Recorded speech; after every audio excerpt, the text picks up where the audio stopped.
In this video, I'll be reviewing a book of Russian stories in Russian that come with side-by-side English translation.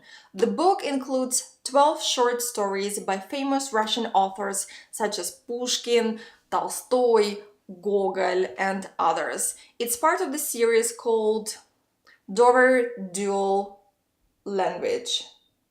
Coming up.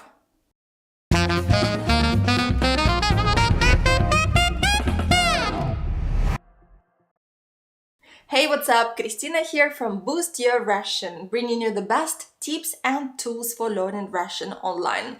So today we are talking about this book. I'll tell you what kind of learners will benefit from it and who should definitely avoid buying this reader. When I got it in my mailbox, my first reaction was, what?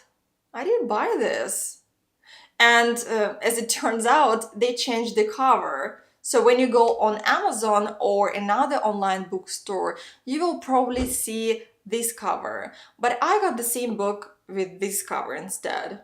It's one of very few dual English-Russian books that offers side-by-side reading comparison. It consists of 12 short Russian stories by very famous Russian authors. Some of these stories are very well known, others I've never read before. As far as I know, this series, Dover Dual Language, includes similar books with short stories in other languages, German, French, and Italian. I only have the one with Russian short stories. I will link them all in the description if you want to check them out. I have to admit that I'm a little biased because I don't like dual books. I always recommend my students not use books with side-by-side Russian-English translations because it makes them lazy. The reading is too easy. They don't need to look up any new words and, in the end, don't learn many of them. However, this book may be one of the rare cases when the English translation is not just a nice bonus, it's a necessity. Here is what I mean. As you know, Russian classics are not exactly easy reads for language learners because they are written in outdated language. We are talking about stories written more than 150 years ago. Has the language changed since then? Absolutely. How much? Quite a lot. To show you how much the language has evolved, let me read the first couple of sentences from the first story by Alexander Pushkin. The story is called Станционный смотритель, the station master, and it was written in 1831. Кто не проклинал станционных смотрителей? Кто с ними не бранивался? Only the first sentence of the first story, and I'm already confused. The word бранивался probably refers to the verb браниться, which is an outdated way to say ругаться, which means to argue. If you look up бранивался, I doubt any dictionary will translate it correctly, that it's that outdated. The next sentence. Кто в минуту гнева не требовал от них роковой книги, дабы вписать воную свою бесполезную жалобу на притеснение, грубость и неисправность. Just the second sentence and I'm even more confused.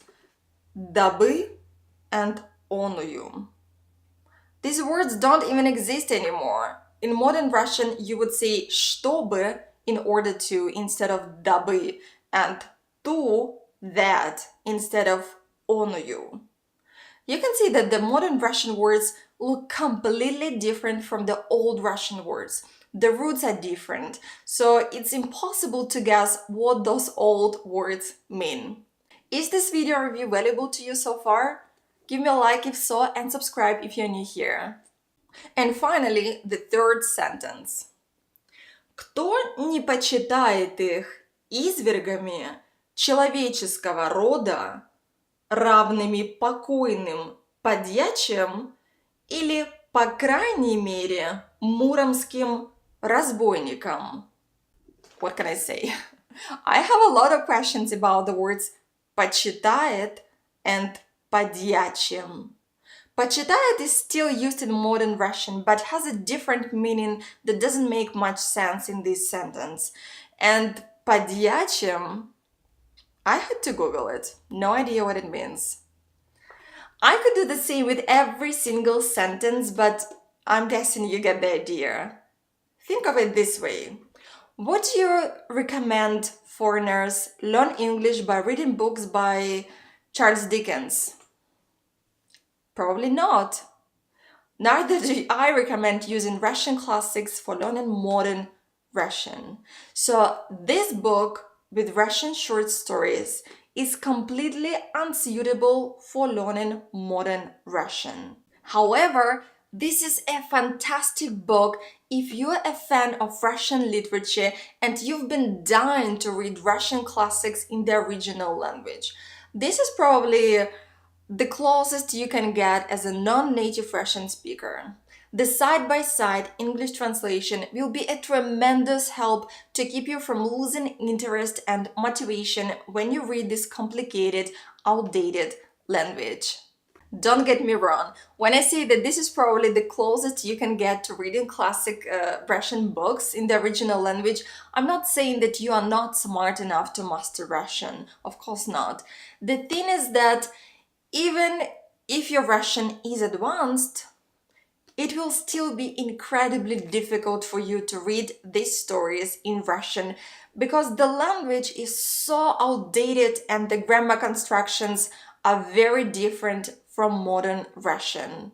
Even for me, a native Russian speaker, it's no joke to read this. I have to Google words because they have turned into completely new words over time, and the things they designate don't even exist anymore in the 21st century. So here's the summary. If your main goal is to master modern conversational Russian, please don't buy this book. You'll ditch it after the first page. However, if you're a huge fan of Russian classics and your primary goal is to read Russian books in Russian, you're going to love this book.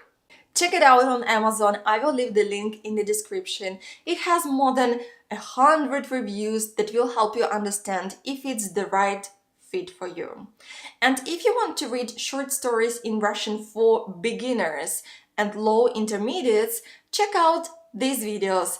In this one, I review an amazing reader with easy Russian stories, and in this video, I'll read one of the short stories from that reader. And I'll see you in the next video.